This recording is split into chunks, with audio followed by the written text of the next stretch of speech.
tutorials how to send remittance through Touch and Go to GCash or Coins.ph or any bank account natin sa Pinas. Let's do this. First, open natin ang Touch and Go, wallet natin. Then, punta tayo dito sa, ayan, transfer. Ayan, pwede dito sa overseas. Click natin itong overseas. Then, close lang natin ito. Pero bago pala tayong mag-send, kailangan i-send muna natin, ma-verify muna yung account natin, i-send natin yung passport natin, at saka visa natin dito sa Malaysia. Then, i-link natin ang any bank account natin dito sa Malaysia para makapag-remit na tayo sa Philippines anytime, kahit gabi. Ayan. Then, i-close natin to. Take note, kailangan maghintay muna tayo bago ma-verify yung account natin, bago tayo mag-remit sa Pinas. Then, ayan, ito yung rate ngayon. 1 Malaysian ringgit is equivalent to 15 peso in the Philippines because bumaba na ang ekonomiya ng Pilipinas. Then, pwede din dito sa ito, remittance app. Ay, yung remittance yung i-click. Then, close lang ulit natin to. Ayan, same lang din yung style. Then, sabi dito, yung limit is 5,000 per month. So, try natin ang 5K. Para malaman nyo kung totoo ba talaga na 5,000 ang maximum. Pero ang totoo talaga is 4,965 ringgit. Kahit sinabing 5,000 per month, pero yung totoo talaga na maximum is 4,965. Kaya baguhin na natin. Ayan. Ayan siya.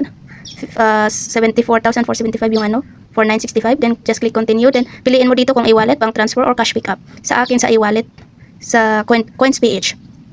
Pero pag pag Coins.ph, pag more than 50,000 and above yung i-receive natin, next banking di siya papasok sa e-wallet natin. Pero pag GCash, minutes lang siya, mga 3 minutes, pasok na agad sa GCash natin.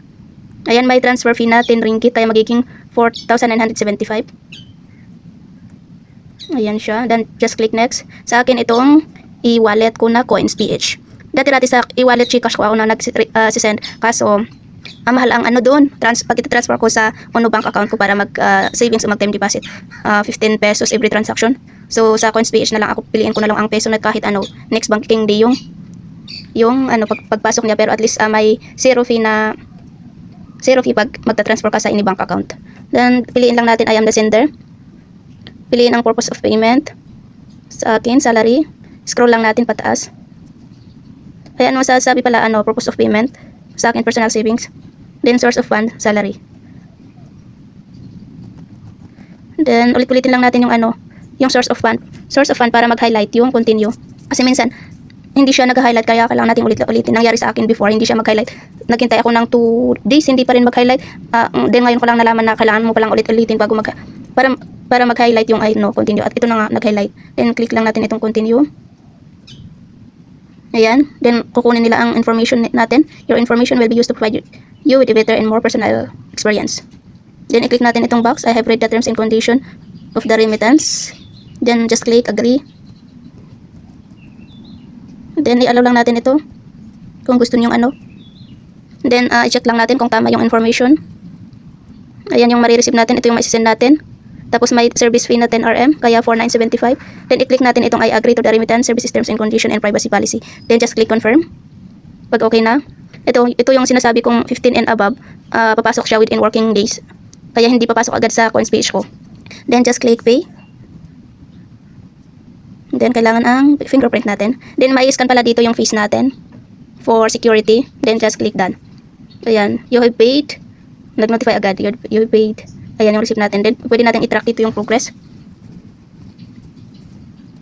Ayan siya, processing. Next banking di siya papasok kasi medyo 50,000 and above yung marireceive natin. Pag Coins.ph, hindi agad natin marireceive. Then, pwede nyo i-resend sa email nyo yung receipt. Then, back ulit tayo. Ayan, nagbawas na yung balance natin. I-check natin dito. Ayan, nagbawas na din yung transaction. Then, magno-notify din. Ayan. Ito yung nag-earn daw tayo ng Pero dito naman yan magagamit. Redeem. Then, punta tayo sa Coins.ph natin pag meron na. Ayan, wala pa. Kasi next banking di siya papasok.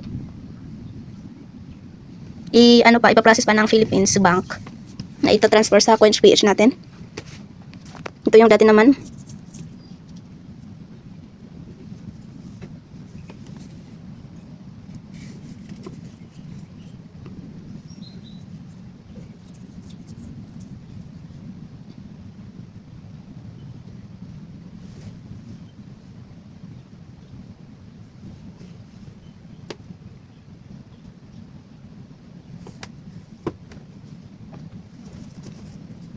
Ito ang mangyayari pag na hit na natin yung maximum limit, hindi na tayo makapag-remit. Kailangan natin maghintay ng another next month para mag-refresh ulit sa new at makakapag-send ulit tayo ng 4,965. Kasi per month yung limit na 5,000, pero yung katotohanan is 4,965.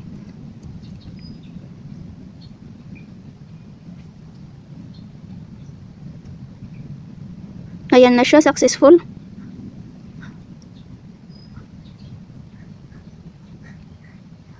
Ito yung receipt natin. Then punta tayo sa coins, wala pa rin kasi kahit successful na, ipaprocess ulit ng Philippines kaya medyo matatagalan. Hello guys, check na natin sa coins. Kasi kahapon ko siya sinend, ni-remit, tapos na-receive ko ngayon. Ayan, ito siya 475 pesos. Tapos dito siya, ito yung ayan, ito siya yung notification. Bali, pumasok siya nung 10:50 AM. Ngayon, this day, na-receive ko agad. Sabi doon, 2 to 3 days. I want 1 to 3 days. Pero within mga 3 o'clock hapon ko siya ni-remit, dumating agad ngayong kinabukasan sa 10:50. Ito siya. Man nag-notif doon sa isa kong phone, kaso nandun sa nakasurrender sa table ng mga employer ko. Yung message niya sa notif. Ayan siya. Then, pwede natin siyang i-withdraw. Ayan siya, peso. Tapos, pwede natin siyang i-withdraw. Ilalagay ko sa... Saan ko kaya siya ilalagay?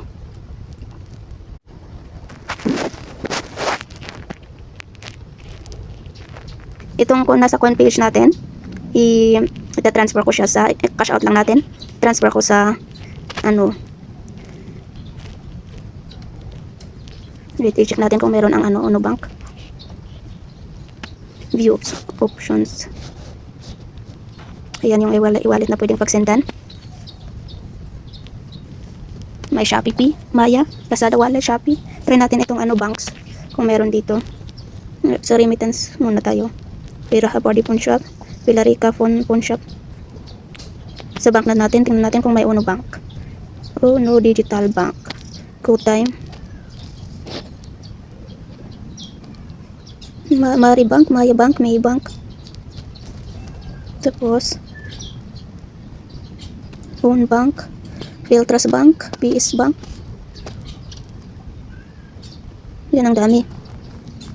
Ayan, dito tayo sa Uno Bank. Kasi may time deposit ako dito at gusto kong mag-save dito kasi may 3.5 na time deposit per annum. Dito tayo sa peso na para free yung fee. Pag InstaPay, minutes agad papasok, pero may fee na 10. Pero pag sa peso net tayo, free. Kaya dito tayo sa peso net kahit bukas na siya darating, pero pwede pa kasi 10 o'clock pa lang. Pwede pa nilang i-process hanggang 3 o'clock. 475, okay.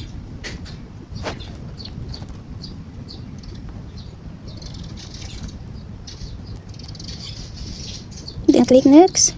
Notice before 3 p.m. weekends, funds are credited same day by 11:59 p.m. After 3 p.m. weekends and holidays, funds are credited next banking day. Ayan, pwede pang pumasok sa bank, sa Uno Bank natin ngayon kasi hindi pa naman 3 p.m. Then click natin next. Then ilagay natin yung natin, name natin. Then ilagay natin yung bank account natin. Tapos yung mobile number natin.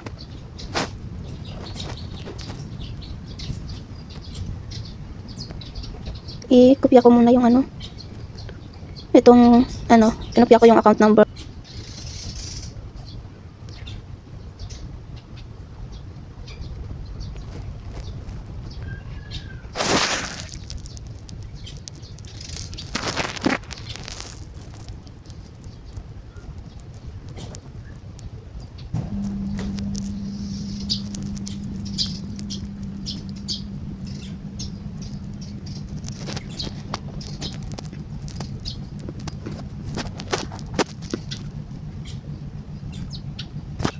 Then, okay na.